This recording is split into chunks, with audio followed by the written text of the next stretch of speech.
হযরত জাবের বলতেছেন আমি একদিন পূর্ণিমার রাতে রাসূলের পাশে বসা, হঠাৎ আসমানে সুন্দর একটা চাঁদ পুরা পৃথিবী আলোকিত করে ভেসে উঠছে। তো আমি এখন পেরেশানির ভিতরে পড়ে গেছি, আমি চাঁদকে সুন্দর বলবো নাকি বিশ্বকে সুন্দর বলবো? হযরত জাবের বলতেছেন আমি কিছুক্ষণ ভাবতে লাগলাম, আমি বিশ্বকে সুন্দর বলবো নাকি পূর্ণিমার চাঁদকে সুন্দর বলবো। এই ভাবতে ভাবতে হঠাৎ দেখতে পেলাম চাঁদের ভিতরে কালো কালো দাগ দেখা যায়। এবার আমি রাসূলের দিকে তাকিয়ে দেখলাম রাসূলের গায়ে কোনো দাগ দেখা যায় কিনা। রাসূলের গায়ে কোনো দাগ না পেয়ে হযরত জাবের বলতেছে রাসূলুল্লাহ ইয়া হাবিবাল্লাহ, ওই যে পূর্ণিমার চাঁদ দেখা যায়, আমি পূর্ণিমার চাঁদের সঙ্গে আপনার সঙ্গে তাকিয়ে দেখলাম পূর্ণিমার চাঁদের গায়ে দাগ আছে কিন্তু আপনার গায়ে কোনো দাগ নাই। তার মানে রাসূলুল্লাহ আপনি পূর্ণিমার চাঁদের চেয়েও সুন্দর বলেন সুবহানাল্লাহ। তৎকালীন যুগে আবু জাহেল রাসূলকে অপমান করার জন্য, তার জ্ঞান পরীক্ষা করার জন্য একটা সমাবেশ তৈরি করল। এই সমাবেশে বিদেশ থেকে একজন মেহমান আসছে, খ্রিস্টান পাদ্রী, উনি প্রধান অতিথি, আর বিশেষ অতিথি আছে দুইজন, একদিকে আবু জাহেল অন্যদিকে রাসূল। আবু জাহেল বলতেছে মুহাম্মদ আজকে তোমাকে কেন বললাম, আজকে ভাই তোমাকে আমাদের ধর্ম গ্রহণ করতে হবে, তাইলে আমি তোমার ধর্ম গ্রহণ করব। আবু জাহেল বলতেছে বিশ্বনবী মুহাম্মদ আমি যে কথা বলবো সেই কথা যদি তুমি মানতে পারো, সেই কথা যদি তুমি সেই কাজ করতে পারো, তাহলে আমি আবু জাহেল সবার সামনে কথা দিলাম আমি নিজেই মুসলমান ধর্ম গ্রহণ করব, আমি ইসলাম গ্রহণ করব। রাসূল বলল ঠিক আছে, প্রশ্ন করুন। আবু জাহেল বলতেছে এ মুহাম্মদ ওই আসমানের চাঁদ দেখা যায়, এই মুহূর্তে আসমানের চাঁদটাকে দ্বিখণ্ডিত করতে হবে। যদি আসমানের চাঁদ তুমি দ্বিখণ্ডিত করতে পারো তাহলে আমি আবু জাহেল ইসলাম গ্রহণ করব, আর যদি ওই চাঁদ দ্বিখণ্ডিত করতে না পারো তাহলে তুমি মুহাম্মদ তোমার ধর্ম ত্যাগ করে আমাদের বাধ্যতার ধর্ম আবার ফিরে আসতে হবে। বলো নাউযুবিল্লাহ। আমি কেন এই প্রশ্ন করছি এটা আপনি এখন বুঝবেন না, কারণ এই মুহাম্মদ সম্পর্কে আমি খুব ভালো জানি। রাতে রাজারা যখন মুহাম্মদ কুরআনুল কারীম তেলাওয়াত করত, আমি তার ঘরের পিছে দাঁড়িয়ে দাঁড়িয়ে তার তেলাওয়াত শুনেছি। তিনি সাধারণ কোনো মানুষ না, সুতরাং আমি যে কাজ করতেছি আমার কাজ করতে দেখবেন আজকের কাজেও মুহাম্মদ জয়ী হয়ে গেছে। আমাদের সব ছাত্র শুধুমাত্র সিয়ার টিকে রাখার জন্য রাসূলের ধর্ম গ্রহণ করেন। আল্লাহ রাসূল শাহাদাত আঙ্গুল আসমানের দিকে উঠে দিয়ে বলছেন ও আসমানের চাঁদ, তুমি তো জানো আমি বিশ্ব নবী, আমি আখির জামানার নবী। আমাকে সৃষ্টি না করলে আসমান সৃষ্টি হতো না, জমিন সৃষ্টি হতো না, 18,000 মাখলুকাত সৃষ্টি হতো না, আসমান জমিন চন্দ্র তারা কিছুই সৃষ্টি হতো না। আমি আল্লাহ রাব্বুল আলামিনের কুদরতি ইশারায় চাঁদ তোমার দিকে আঙ্গুল দিয়ে ইশারা করলাম। আমি যে সত্যি আখির জামানার নবী হয়ে থাকি, আমি যে রাসূল হয়ে থাকি, আমি যদি আল্লাহর প্রেরিত রাসূল হয়ে থাকি, তাহলে আমি আঙ্গুল দেওয়ার সঙ্গে সঙ্গে তুমি দ্বিখণ্ডিত হয়ে যাও। আবু জাহেল বলতেছে আমি তো জানি, কারণ শৈশব কালে আমি দেখেছি ছোট্ট বাচ্চা যখন দোলনায় ঘুমায় তখন তার উপরে তার বাবা বা ফুলটা নিয়ে রাখে, ওই ছোট্ট বাচ্চা দোলনার ভিতরে ফুল দিয়ে খেলে। হে খ্রিস্টান পাদ্রী, আমি দেখেছি আমার বাচ্চারা দুনিয়ায় আসার আগে পিতা মারা গিয়েছিল, তারা ফুল কিনে দেওয়ার মতো কেউ ছিল না। আমি দেখেছি দোলনায় ঘুমাইতো আর আঙ্গুল দাঁড়ালে আপনাদের সাপ তার আঙ্গুলের সাথে সাথে ঘুরতো, ওই সাপ দিয়ে খেলা করতো। সুবহানাল্লাহ। রাসূল যখন আঙ্গুল করে এই কথা বললেন, রাসূলের জবান থেকে বলতে দেরি চাঁদ দ্বিখণ্ডিত হইতে দেরি হলো না। খ্রিস্টান পাদ্রীদের অবাক হয়ে গেল। একটু পরে রাসূল আবার বলছে, ও আসমানের চাঁদ, আমি যদি আল্লাহর ফেরেশতা রাসূল হয়ে থাকি, সত্যি নবী হয়ে থাকি, চাঁদ তুমি তোমার জায়গায় আবার অবস্থান করে নাও। বলুন সুবহানাল্লাহ। এই জন্য চাঁদের ভিতরে একটা দাগ আছে, কারণ এখনো পর্যন্ত রাসূলের হাত ইশারা করে চাঁদ দ্বিখণ্ডিত করে যে দাগটা ছিল, ক্লিবা হয়ে গেছিল, ওটা এখনো পর্যন্ত একটা হয় নাই। মানে একসাথে একবারে প্রথম যেরকম ছিল ওরকম একবারে সেফ টু সেফ লাগে নাই, একটু ফাঁকা আছে, যেগুলো দাগ দেখা যায়। আবার ছোট্টবেলায় দাদির কাছ থেকে গল্প শুনছি, ছাদের ভিতরে একটা বট গাছ আছে, সেখানে একটা মুরব্বী থাকে, গরু দিয়ে, এরকম গল্প শুনছি আমরা। মূলত কথা হচ্ছে ওইটা না, কথা হচ্ছে আসলে হাত ইশারা করার দাগ, সে দাগের মধ্যে একটা কালো দাগ। জাবের বলতেছে, ইয়া রাসূলুল্লাহ, আমি চাঁদের দিকে তাকিয়ে দেখলাম চাঁদের ভিতরে ওই দাগ আছে, কিন্তু বিশ্বনবী আপনার দিকে তাকিয়ে দেখলাম আপনার গায়ে কোনো দাগ নাই। এই জন্য আমি সঙ্গে সঙ্গে সাক্ষী দিয়ে দিলাম, আসমানের চাঁদের সে বিশ্বনবী আপনি অনেক সুন্দর। বলেন সুবহানাল্লাহ। তাহলে আল্লাহ রাসূল সুন্দরের দিক থেকে প্রতিবেশটা আর জ্ঞানের দিক থেকে পরিবেশন। আরো অনেক কথা আছে রাসূলের জ্ঞানের কথা। এরপরে আল্লাহ রাসূল বলেন যে মানুষ আমাকে ভালোবাসতো, আরো একটা কারণ দিয়ে সেটা হচ্ছে দাওয়াত। দাওয়াত মানে দয়া করা। দেখেন রাসূলের দয়া কেমন। রাসূল দোয়া করার সাহাবা নিয়ে মক্কা এসে বিদায় করলেন। বাইতুল্লাহর বাইরে এসে দেখে আরবের সমস্ত কাফের যারা ছিল সব বাইতুল্লাহর সামনে দাঁড়ানো। আল্লাহ নবী বলছেন, ও আমার সাহাবারা,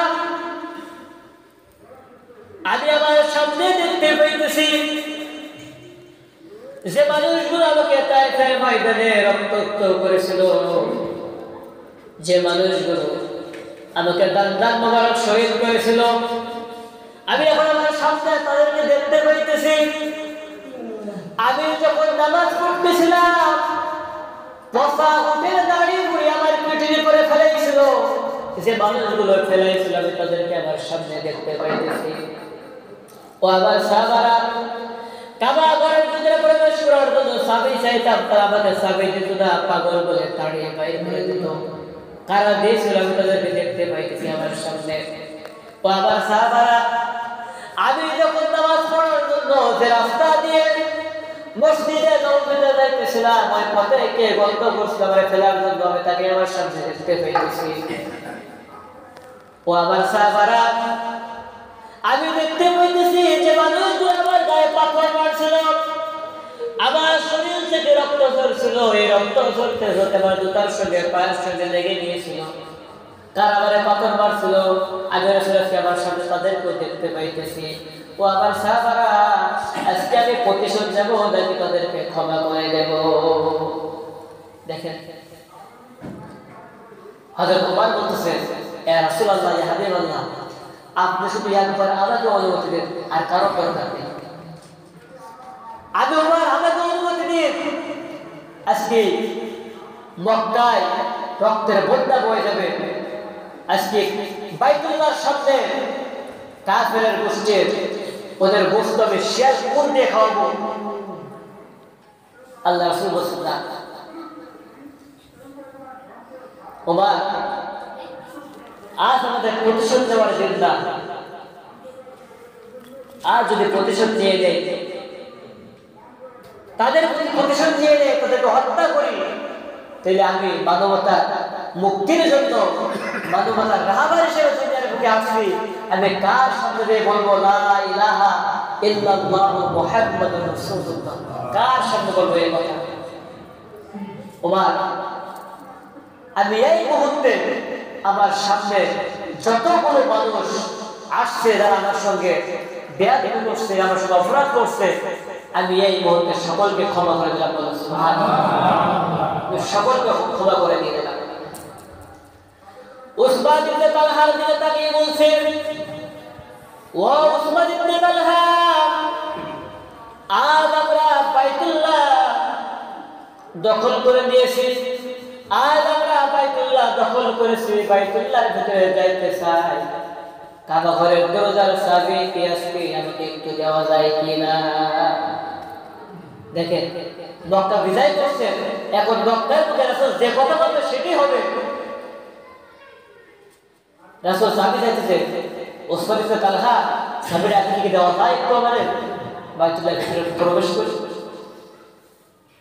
ওসমান ইবনে তালহা মাথা নিচু করে দিয়ে আল্লাহ রাসূলের হাতে চাবি উঠিয়ে দিলেন। রাসূল কাবা ঘরের ভিতরে প্রবেশ করলেন। একটু পরে কাবা ঘর থেকে পার হওয়ার পরে বলছে, আজকে থেকে কাবা ঘরের চাবি রাখার দায়িত্ব আমি কার দেব?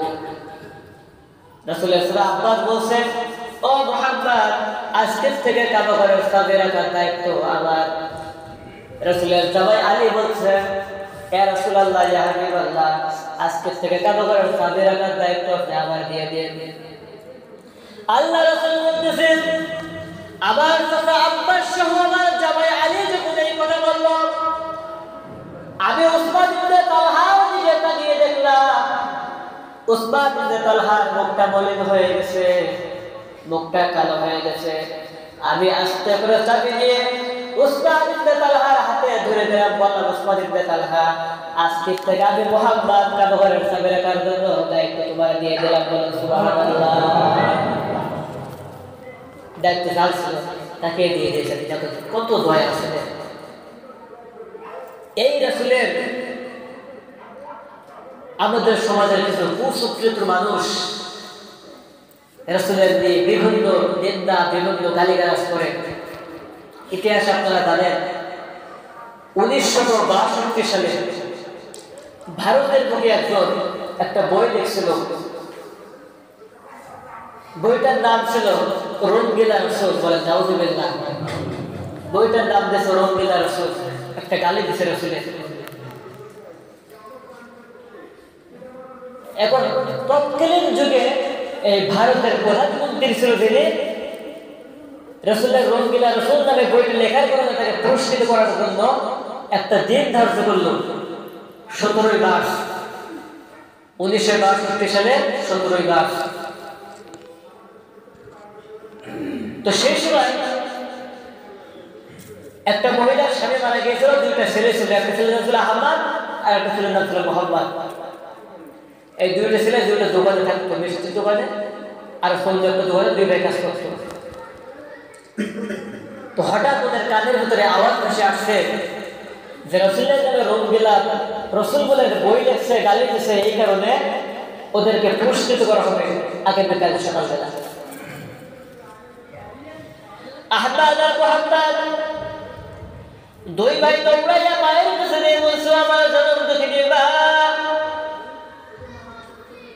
তোমার কাছে আমি জানতে চাই আখিরে জামানের নবী বিশ্বনবীর সম্পর্কে তোমার কাছে কি ধারণা আছে?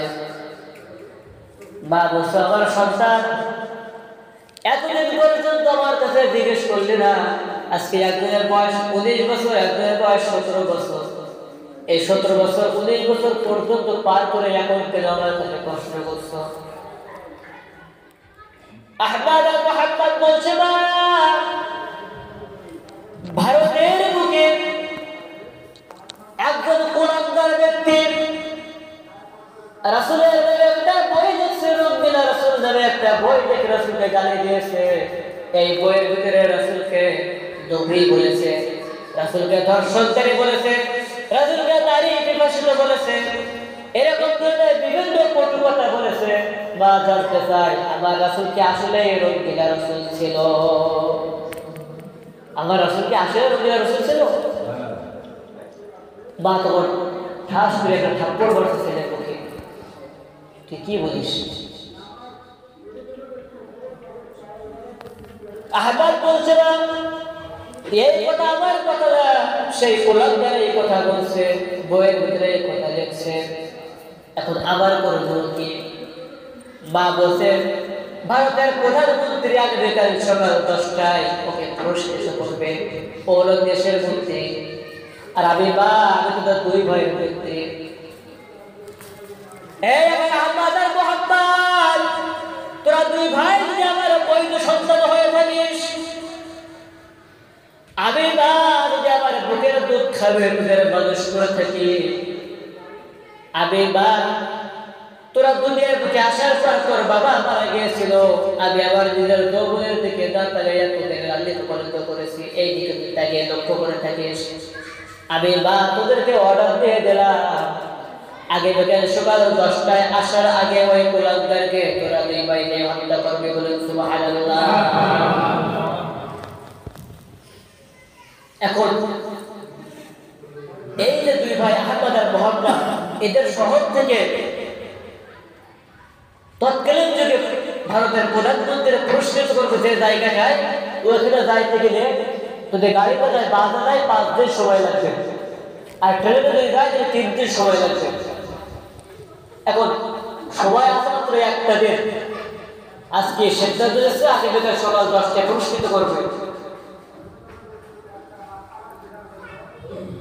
আহমদ আর মোহাম্মদ বলছে না, কেমনি সম্ভব? কারণ আগামীকাল সকাল 10টায় থেকে পুরস্কৃত করবে, কিন্তু এখান থেকে যাইতে আমাদের সময় লাগবে 3 দিন অথবা 5 দিন। মা বলতে শুনতে চায় না কোনো কথা। আল্লাহ রাস্তায় যদি কোনো ব্যক্তি 1 পা এগিয়ে যায়, আল্লাহ রব্বুল তার দিকে 70 পা এগিয়ে আসে। বলেন সুবহানাল্লাহ। এতটুকু বলেন সুবহানাল্লাহ। আহমদ আর মোহাম্মদ 2 ভাই এবার রাস্তায় বাইর হয়ে দৌড়ানো শুরু করলো। তখন দৌড়ানো শুরু করে দিয়েছে। তৎকালীন যুগে সবচেয়ে দ্রুতগামী যে ট্রেন চলতেছিল, প্রতি মিনিটে 100 মাইল পর্যন্ত অতিক্রম করতেছে। এই ট্রেন থামিয়ে ড্রাইভার বলতেছেন, যুবক এত দ্রুত দৌড়ে তোমরা কোথায় যাচ্ছ? যুবকেরা বলতেছে, কই আমরা তো দ্রুত দৌড়াইতেছি না। এই ট্রেনের ড্রাইভার বলতেছে, আমি লক্ষ্য করে দেখেছি আমার ট্রেন যখন 100 মাইল গতিতে চলতেছিল, তখন আমি লক্ষ্য করে দেখেছি তোমাদের পায়ে দৌড়ানো 500 মাইল দূরে অতিক্রম করতেছে। বলেন সুবহানাল্লাহ। প্রতি মিনিটে 500 মাইল রাস্তা অতিক্রম করতেছে তারা। 2 ভাই দৌড়ানো শুরু করলো।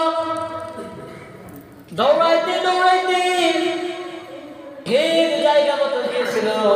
আর জায়গা মতো যাওয়ার পরে সে 10টা আসার আগে সে আহমদ আর মোহাম্মদ তৎকালীন যুগের সেই জাহেলকে, তৎকালীন যুগের সেই গোলামদেরকে হত্যা করে তারা মায়ের কাছে ফিরে এসে বলছিল, মা দুনিয়ার বুক থেকে যে ব্যক্তি আমার রাসূলকে রাসূল বলে গালি দিয়েছিল, আমার রাসূলকে যে গোলামদার আমার রাসূলকে গালি দিয়েছিল, গালি প্রকাশন করেছিল, ধর্ষণকারী বলেছিল, ও আমার জন্মদিনে মা আমরা 2 ভাই যে সেই ব্যক্তিকে হত্যা করে দিয়ে এসেছি। বলুন সুবহানাল্লাহ। দেখেন আপনার আমার নবী ইচ্ছা করলে কিন্তু তিনি উহুদ পাহাড়কে যদি বলতো, উহুদ পাহাড় আমার জন্য স্বর্ণ হয়ে যাও, উহুদ পাহাড় কিন্তু সোনা হয়ে যেত। রাসূল তার নিজের কথা একবার ধন্য হবে নাই। আল্লাহ রাসূল একদিন পাহাড়ের পিছনে গিয়ে সিজদায় পড়ে উম্মতের জন্য কাঁদতেছে। সাহাবারা রাসূলকে খোঁজ করা শুরু করে দিল, কোথাও খুঁজে পাই না। আবু বকর বলতেছে, ধোয়া খালেরা আজ 3টা দিন হয়ে গেল বিশ্বনবীর খোঁজ করতেছি, পাই না। তোমরা কি আমার রাসূলকে দেখেছো নাকি? রাখাল বলতেছে, আবু বকর আমরা তো বিশ্বনবীকে চিনি না, জানি না, কিন্তু সে কেমন দেখতে, কেমন কি একটু বললে আমরা বুঝতাম। রাসূলের কথা আবু বকর বললেন। রাখালেরা বলতেছে, ও আবু বকর আপনি যে কথা বলছেন এরা আকৃতির একজন মানুষ, আজ 3টা দিন দেখলাম ওই পাহাড়ের ভিতরে উম্মতে উম্মতে বলে সিজদায় পড়ে কাঁদতেছে। ও আবু বকর, আমি আল্লাহর কসম করে বলতেছি, আজ 3টা দিন যখন ওই ব্যক্তি পাহাড়ের ভিতরে উম্মতে উম্মতে বলে কাঁদতেছে, আমাদের উটগুলো মাথা উঁচু করে আসমানের দিকে দিয়ে কাঁদতেছে, 2 চোখ দিয়ে পানি আসতেছে। আবু বকর, আমি আমার আল্লাহকে কসম করে বলতেছি, আজ 3টা দিন আমাদের উটগুলো ঘাসে ঘুম দিল না। আবু বকর কত দোহাই লাগে, লোকটা উঠে নিয়ে যাও। আবু বকর দিয়ে দেখে রাসূল কাঁদতেছে সিজদায় পড়ে। আবু বকর বলতেছে, ইয়া রাসূলুল্লাহ, ইয়া হাবিবাল্লাহ, আমি আবু বকর চলে এসেছি, আপনার আর কাঁদতে হবে না উম্মতের জন্য। আমি আবু বকর কথা দিলাম, আমি আমার জীবনে যত নেক আমল করেছি, আমি আমার সব নেক আমল আপনার উম্মতের জন্য দান করে দিলাম। সুবহানাল্লাহ। আবু বকরের নেক আমল আল্লাহ রাসূল বলেছেন, সমুদ্রের বালির কণাগুলো গুনতে গুনতে একদিন গোনা শেষ হবে, কিন্তু আবু বকরের নেক আমল গুলি কেউ শেষ করতে পারবে না। আবু বকর যখন এই কথা বলে রাসূল মাথা উঠায় না, উম্মতের কথা বলতেছে না, উম্মতে বলে কাঁদতেছে। ওমর চলে এলো, ইয়া রাসূলুল্লাহ, ইয়া হাবিবাল্লাহ, আমি ওমর কথা দিলাম, আমি আমার জীবনে যত নেক আমল করেছি সব নেক আমল আপনার উম্মতের জন্য দান করে দিলাম। সুবহানাল্লাহ। আল্লাহ রাসূল বলেন, ওমরের নেক আমল আসমানের তারকা গুনতে গুনতে তারকা গোনা শেষ হবে, কিন্তু ওমরের নেক আমল গুলি কেউ শেষ করতে পারবে না, এত বেশি নেক আমল। এরপরে রাসূল মাথা উঠায় না, একে একে সব সাহাবীরা আসে, এরকম ভাবে বলতেছে, রাসূল মাথা উঠায় না। ফাতেমা চলে এলো, আব্বাজান, আপনি এত উম্মতের জন্য কাঁদতেছেন, আমি আমার জীবনের সব নেক আমল আপনার উম্মতের জন্য দান করে দিয়ে দিলাম। রাসূল মাথা উঠায় না। শেষ পর্যায়ে ফাতেমা বলছে, আব্বাজান, হাসান হোসেন আমার কলিজার টুকরা, আমার সন্তান, আব্বাজান, আমি এই মুহূর্তে কথা দিলাম ইসলামের জন্য, আপনার উম্মতের জন্য আমার হাসান আর হুসাইনকে আল্লাহর রাস্তায় দান করে দিয়ে দিলাম। আল্লাহ রাসূল মাথা উঠায় না। আল্লাহ রাব্বুল আলামিন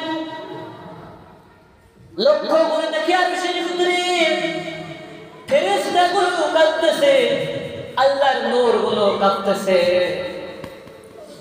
আল্লাহ বলছে, ও মুহাম্মদ, আমার বন্ধু মাথা উঠাও, আমার বন্ধু মাথা উঠাও, আমি রব্বুল আলামিন তোমার কথা দিলাম, আমার উম্মত কিয়ামতের কঠিন ময়দানে তোমার সে সমস্ত উম্মতের সুপারিশ করবে। আল্লাহ আমার নবী যে সমস্ত উম্মতের সুপারিশ করবে, ওই সমস্ত উম্মতদেরকে আমি আল্লাহ জাহান্নামে দিতে দেব না।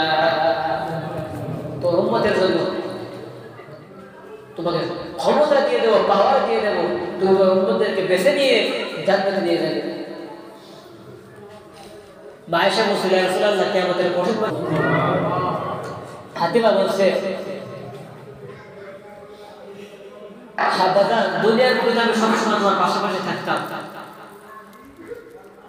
তুমি যখন মারা যাবা তখন সর্বপ্রথম কার সঙ্গে তোমার দেখা হবে? রাসূল বলছিল, ফাতিমা, তোমার সঙ্গে সর্বপ্রথম দেখা হবে। আব্বাজান, কিয়ামতের কঠিন ময়দানে লক্ষ কোটি কোটি মানুষ থাকবে, আমি তোমার কোথায় খোঁজ করবো? আল্লাহ রাসূল বলেন, কিয়ামতের মাঠে আমি থাকবো, আমার খোঁজ করবো।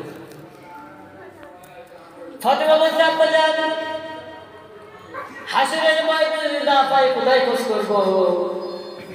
রাসূল বলেন, মিজানে খোঁজ করবো, সেখানে থাকবো। ফাতিমা বলছে, বাবা, মিজানের পাশে যদি না পাই তোমারে কোথায় খোঁজ করবো? রাসূল বলতেছেন, ফুলসিরাতের পাশে যে খোঁজ করবো, আমি সেখানেই থাকবো। ফাতিমা বলতেছে, বাবা, ফুলসিরাতের পাশে যদি তোমার আমি না পাই কোথায় খোঁজ করবো? আল্লাহ রাসূল চোখের পানি ফেলে বলছেন, জাহান্নামের দরজাগুলো ঘুরে ঘুরে দেখেও আমার গুনাহগার উম্মত জাহান্নামে যেন না যেতে পারে সেই জন্য জাহান্নামের দরজার সামনে রাসূল দাঁড়িয়ে থাকতো, বলুন সুবহানাল্লাহ।